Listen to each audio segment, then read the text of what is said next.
Good morning, YouTube. Matt and Roy back again. Back to you with another tech-related video today. For those of you that follow me on Facebook, you probably already know what this video is going to be about, but for the benefit of those that don't, I'm going to explain this again really quickly. Yesterday, actually it was probably yesterday afternoon, I went to my local thrift store, just to see what they had. It was Thursday afternoon, so a lot of times they'll start putting electronics out. And I was in the store, shopping around for a little bit, looked in the electronics section, didn't really see anything. Then I went around and looked at the videos and the DVDs, went around and looked again at the bric-a-brac, basically did one full circle around the store.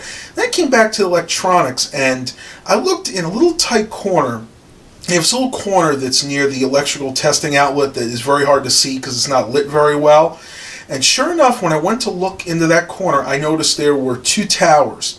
There was this one and a really old HP with a AMD Athlon XP processor.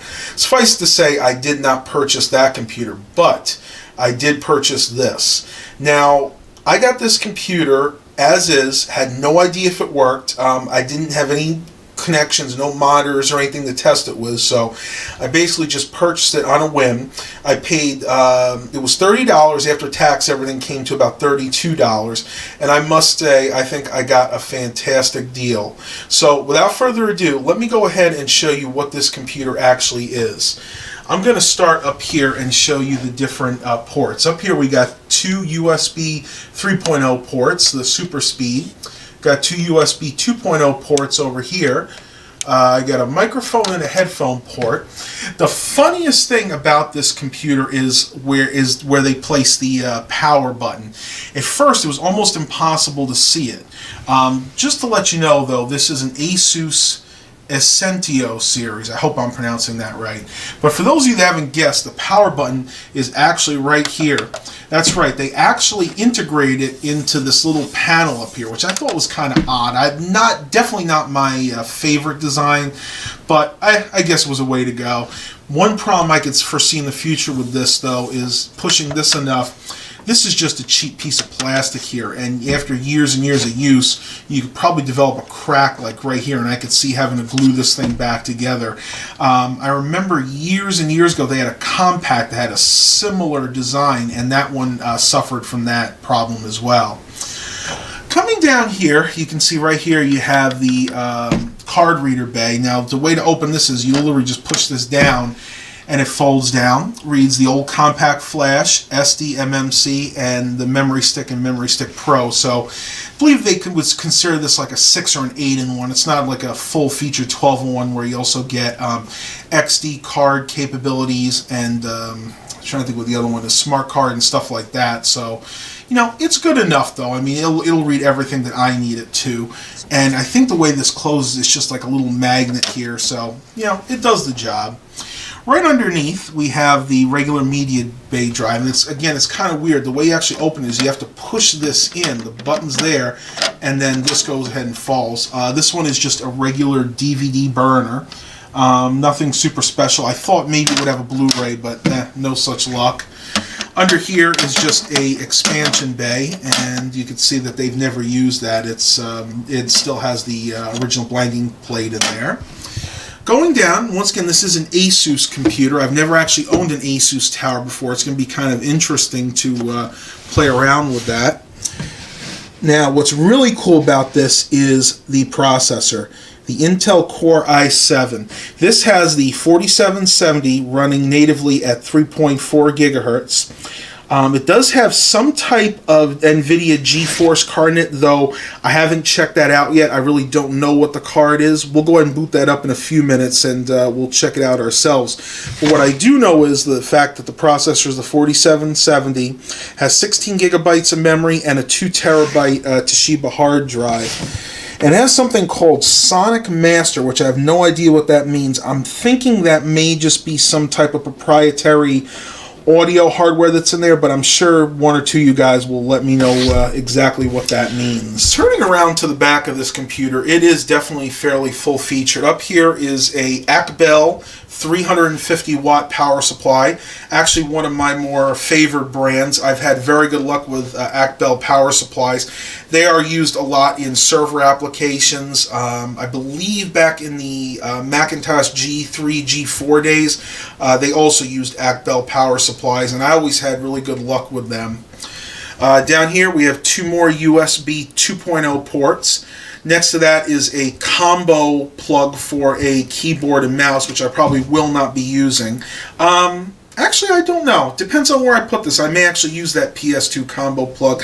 It's nice to actually see that on a more modern computer, figuring this computer is only about 1.5 years, maybe 2 years old at the most. You don't really find that anymore, and it's something that I like because being of a having a tech-related background, I actually like using the older style keyboards sometimes. Below here, you got a DisplayPort connection, HDMI, SPDIF out, digital optical audio out, which is very nice. If I do decide to put this over and as my new media center PC, I do have that connection. Very nice. You also have a DVI port and a regular VGA port. So this actually has everything you need built into the motherboard. Very cool. Down here, got 4 more USB 3.0 or USB super speed ports. Right here we have a Ethernet 10100 gigabit, I believe, so 10, 1000. Oddly enough, on this computer, no wireless. I don't know if it was ordered like that on purpose, but I would have expected a system this new to have some type of wireless, probably wireless N, but doesn't bother me. I won't be using wireless on this anyway. And then, of course, down here you have your array of audio ports. You have your mic in, your regular line out, your line in, and then your array of subwoofer connections. Might use that, again, depending on where I put it. And down here, it has some type of dedicated or discrete graphics card. I have no idea what it is.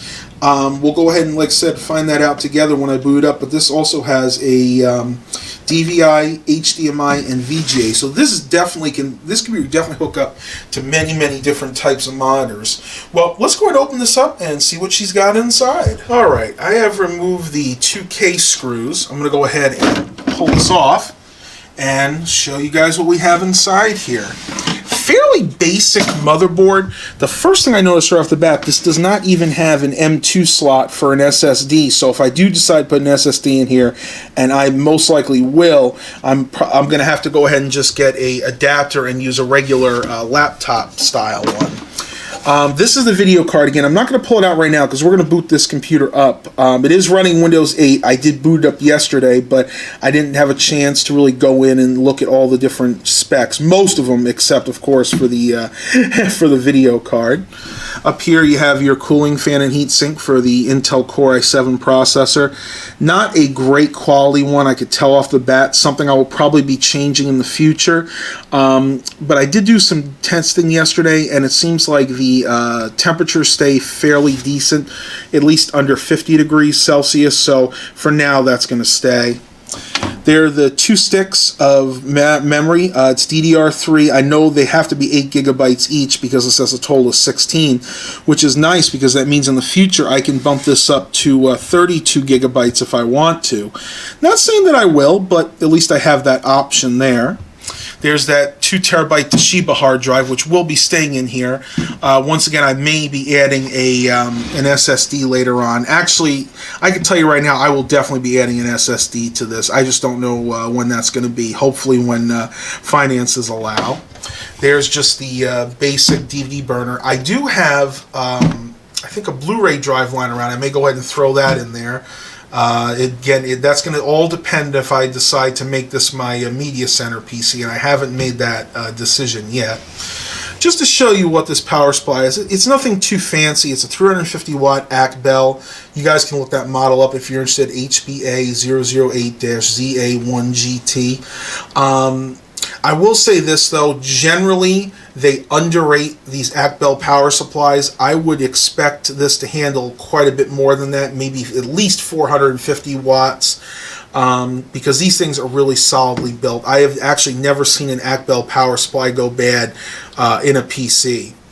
Well, that's pretty much it for the guts of this computer. Now I'm going to go ahead and hook it up and we'll show you exactly what this has. So I will talk to you guys in just a couple of minutes. All right, so the computer is tucked in its place temporarily. Let's go ahead and turn it on. Oddly enough, that light stays on. It must be some type of standby light. And let's go ahead and see what happens. Give you guys a better angle. It actually boots up fairly quickly for a computer without an SSD. I was actually pleasantly surprised. Asus, inspiring innovation, persistent perfection. I've never actually seen that slogan before. But again, like I said, I've never actually owned an Asus PC before. Ran at about 20 seconds right now, so that's not too bad. Alright, about 27 seconds to boot up a computer with a conventional hard drive. Not too bad. Well, as you can see, this is still running Windows 8. Yuck. Of course, I'm going to be upgrading that, but let me go ahead and get through this screen, get to the regular desktop, and I will show you the specs. Well, it took me just a minute to remember how to do it. It's been so long since I've actually used Windows 8. And as you can see, this is actually running Windows 8, not 8.1, so nobody actually bothered doing the update. But here are the specs. Once again, it's a Core i7-4770 running at 3.4 gigahertz, and it has a 16 gigabytes of memory. I know it's DDR3, but I don't know what speed it is, if it's 1066, no, I'm sorry, not 1060, 1333, 15800, I'm not exactly sure what that is, so I'll have to dig deeper into that, but I'm not going to bother doing that right now because 16 gigabytes is more than enough for what I'm going to use it for, at least now, but maybe down the road, a year or two from now, if I decide to keep it, and I am going to keep it at least for the foreseeable future.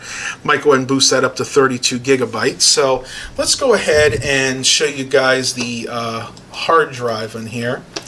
And this took me forever because, again, I never really used Windows 8 very much. You can see right there, it is a it's a 2 terabyte hard drive, but you never get the full 2 terabytes. You wind up getting about 1.8, so it's terrible. You actually wind up losing about 200 gigabytes because the drives are never as big as they say, and of course Windows, when they format it, you lose a bunch of space too. But you know what? That is not bad at all. What I'm going to do now, I'm going to go in and see what the video card is real quick, because I know I am going to get people asking me that. So we'll go into PC Info, Device Manager, and let's look at the display adapter. Okay, there you go. The video card here is a NVIDIA GeForce GT 625. Not a great video card. Really, it's a baseline card, something like you would expect a computer to come with. Depending, again, what I do with this computer, I may or may not upgrade that. But for now, I will probably leave it as is. Well, I'm going to end the video here. I'm not going to bother doing a Windows 10 upgrade because you guys have seen those a lot, but I at least wanted to put this video out and show you that the computer is working. This is by far the best and nicest computer I have ever gotten at a thrift store. I still can't believe that I picked it up for that price, and expect to see more videos in the future of this computer as time progresses. Well, I hope you guys really enjoyed this. Please remember to like and subscribe. And as always, have a blessed day, everybody.